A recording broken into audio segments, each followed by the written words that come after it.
നമസ്കാരം. മലയാളി വാർത്തയിലേക്ക് സ്വാഗതം. യുദ്ധം ജയിക്കാനാകാത്തതിന്റെ നാണക്കേടിലാണ് ലോകത്തിനു മുന്നിൽ പുടിൻ നിൽക്കുന്നത്. എന്ത് ചെയ്തിട്ടാണെങ്കിലും യുക്രൈൻ പിടിക്കുക എന്ന ഒരൊറ്റ ചിന്ത. അതിനെന്ത് തരം ആക്രമണം വേണമെങ്കിലും പുറത്തെടുത്തോളാൻ സൈന്യത്തോട് ഉത്തരവിട്ടിരിക്കുകയാണ്. എന്നാൽ റഷ്യയെ തലങ്ങും വിലങ്ങും കയറിയടിച്ച് യുക്രൈൻ പുടിന്റെ വായിൽ വിരലിട്ട് കറക്കുന്നു. റഷ്യയ്ക്ക് നേരെ യുക്രൈൻ നടത്തിയിട്ടുള്ളതിൽ വെച്ച് ഏറ്റവും വലിയ ഡ്രോൺ ആക്രമണങ്ങളിൽ ഒന്നാണ് ഇപ്പോൾ നടന്നിരിക്കുന്നത്. 40ഓളം റഷ്യൻ വിമാനങ്ങൾ ആക്രമിച്ചതായി റഷ്യൻ സൈനിക വൃത്തങ്ങളെ ഉദ്ധരിച്ച് ദ കീവ് ഇൻഡിപെൻഡന്റ് റിപ്പോർട്ട് ചെയ്തത്. ഇതോടുകൂടി വീണ്ടും നാണക്കേടിന്റെ വക്കിലാണ് പുടിൻ.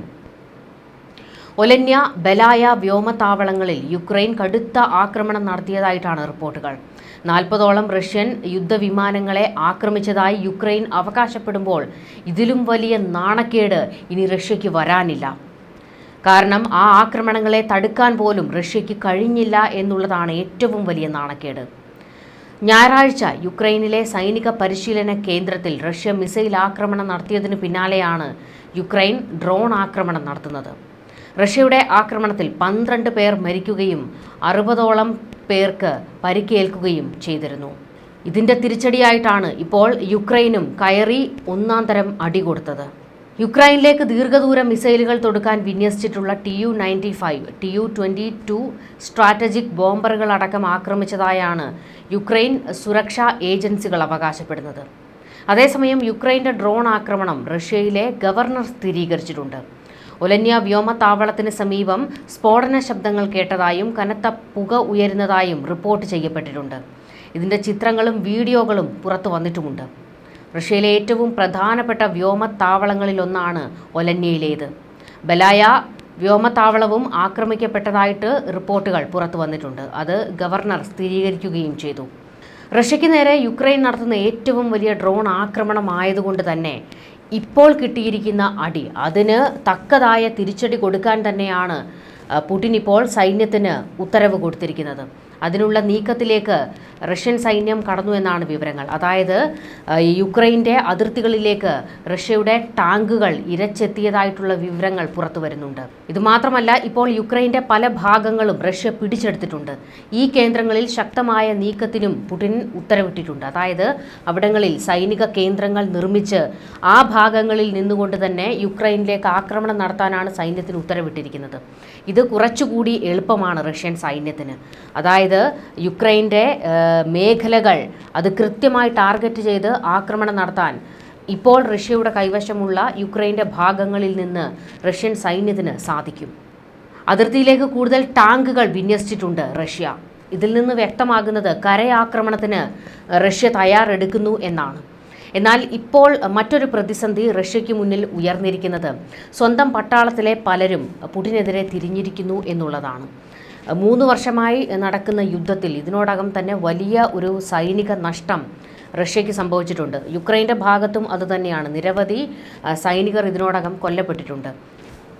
ഈ ഘട്ടത്തിൽ എങ്ങനെയും യുദ്ധം അവസാനിപ്പിക്കണം എന്നുള്ള ഒരു മനോഭാവത്തിലേക്ക് റഷ്യൻ പട്ടാളം എത്തിയിട്ടുണ്ട്. ഇതുകൂടാതെ രാജ്യത്തിനകത്ത് പുടിന് നേരെ വലിയ വിമർശനങ്ങൾ ശക്തമാകുന്നുണ്ട്. അതായത് സൈന്യത്തിൻ്റെ കുടുംബാംഗങ്ങൾ യുദ്ധം അവസാനിപ്പിക്കണമെന്നും പുടിൻ്റെ ഈഗോയും അത്യാർത്തിയുമാണ് ഇപ്പോൾ ഉണ്ടായിരിക്കുന്ന വിപത്തുകൾക്ക് കാരണമെന്നും ഇനിയും യുദ്ധവുമായി മുൻപോട്ട് പോകാൻ കഴിയില്ല എന്നും ഞങ്ങളുടെ മക്കളെ വേണം എന്നുള്ള മുറവിളികൾ സൈന്യത്തിലെ പലരുടെയും മാതാപിതാക്കൾ ഇപ്പോൾ തെരുവിലേക്ക് ഇറങ്ങി പ്രകടനം നടത്തിക്കൊണ്ട് ആവശ്യപ്പെടുന്നുണ്ട്. ഇതെല്ലാം പുടിനെ വലിയ രീതിയിൽ സമ്മർദ്ദത്തിലാക്കുന്നുണ്ട്. എങ്കിലും പുടിന് ഈ യുദ്ധത്തിൽ നിന്ന് പിന്മാറാൻ കഴിയില്ല. പുടിനെ സംബന്ധിച്ചിടത്തോളം യുക്രൈൻ അടിയറവ് പറയണം, അതാണ് പുടിൻ്റെ ആവശ്യം. എന്നാൽ യുക്രൈനെ പൂർണ്ണമായും അടിയറവ് പറയിക്കാനൊട്ട് പുടിന് കഴിയുന്നതുമില്ല. ഒന്ന് ഓർത്തു നോക്കണം, ലോകത്തിലെ വലിയ സൈനിക ശക്തിയാണ് റഷ്യ, സാമ്പത്തിക ശക്തിയാണ്, അതുപോലെ തന്നെ ആയുധ കരുത്തരുമാണ്. എന്നിട്ട് പോലും യുക്രൈൻ പോലെ ഒരു രാജ്യത്തോട് യുദ്ധം ജയിക്കാൻ 3 വർഷമായിട്ടും പുടിനും റഷ്യയ്ക്കും കഴിഞ്ഞിട്ടില്ല. വലിയ നാണക്കേടാണുള്ളത്. അതിൻ്റെ കൂടെയാണ് യുക്രൈൻ ഇങ്ങനെ പലതവണ അതിർത്തി കടന്നെത്തി റഷ്യയിൽ വലിയ ആക്രമണങ്ങൾ നടത്തി പുടിന് വീണ്ടും നാണക്കേടുണ്ടാക്കുന്നത്. റഷ്യ യുക്രൈൻ അതിർത്തിയിൽ ട്രെയിൻ പാളം തെറ്റിയിരുന്നു. ഈ സംഭവത്തിൽ യുക്രൈന് നേരെ വിരൽ ചൂണ്ടി റഷ്യ രംഗത്ത് വന്നിരുന്നു.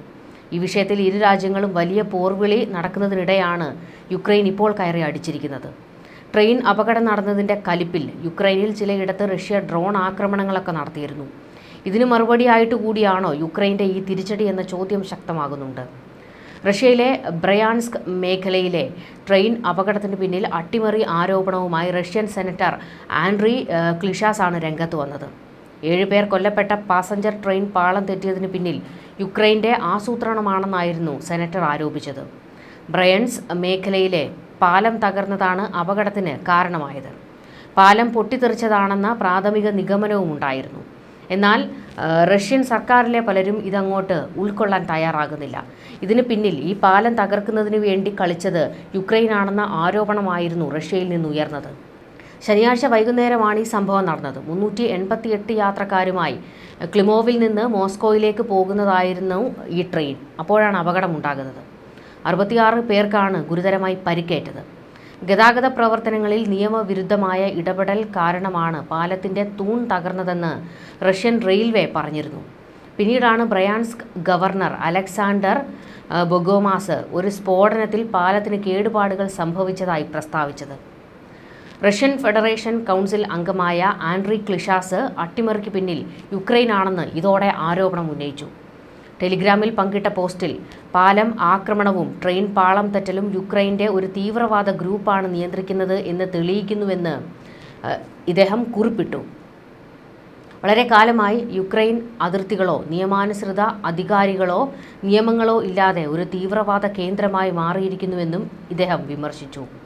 യുക്രൈൻ അതിർത്തിയിൽ ഒരു ബഫർ സോൺ സൃഷ്ടിക്കണമെന്നും ക്ലിഷാസ് ആവശ്യപ്പെട്ടിരുന്നു. ഇത് ഭാവിയിൽ പ്രദേശത്തേക്ക് തീവ്രവാദികൾ പ്രവേശിക്കുന്നത് തടയാൻ പര്യാപ്തമായിരിക്കുമെന്നും ക്ലിഷാസ് പറഞ്ഞു.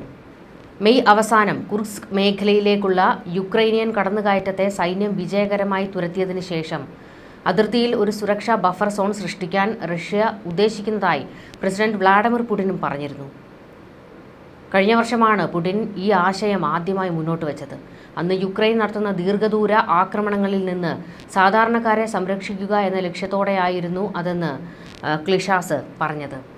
സിവിലിയന്മാരെ ലക്ഷ്യമിട്ട് വിവിധ തരത്തിലുള്ള ആക്രമണങ്ങൾ സംഘടിപ്പിക്കുക, അട്ടിമറി സംഭവങ്ങൾ സൃഷ്ടിക്കുക, മുതിർന്ന ഉദ്യോഗസ്ഥരെയും മാധ്യമപ്രവർത്തകരെയും അഭിപ്രായ നേതാക്കളെയും വധിക്കാൻ ഗൂഢാലോചന നടത്തുക തുടങ്ങിയ കുറ്റങ്ങൾ യുക്രൈൻ ആസൂത്രണം ചെയ്യുന്നതായി റഷ്യ മുൻപും നിരവധി തവണ ആരോപിച്ചിരുന്നു. ഈ അപകടത്തിൽപ്പെട്ട ട്രെയിൻ കടന്നുപോകുന്ന പാതയിൽ വലിയ രീതിയിലുള്ള വിള്ളലുണ്ടായിരുന്നു. ഇത് ഉണ്ടാക്കിയത് യുക്രൈനിൽ നിന്നുള്ള ഒരു സംഘമാണെന്ന ആരോപണം ശക്തമായി തന്നെ ഉന്നയിക്കുകയായിരുന്നു റഷ്യ. ഇതിനുശേഷമായിരുന്നു റഷ്യ യുക്രൈനിൽ ഡ്രോൺ ആക്രമണം നടത്തിയത്. ഇപ്പോൾ പിറ്റേ ദിവസം ഇന്നിപ്പോൾ ഞായറാഴ്ച അതിശക്തമായ ഒരു തിരിച്ചടി യുക്രൈനും കൊടുത്തു.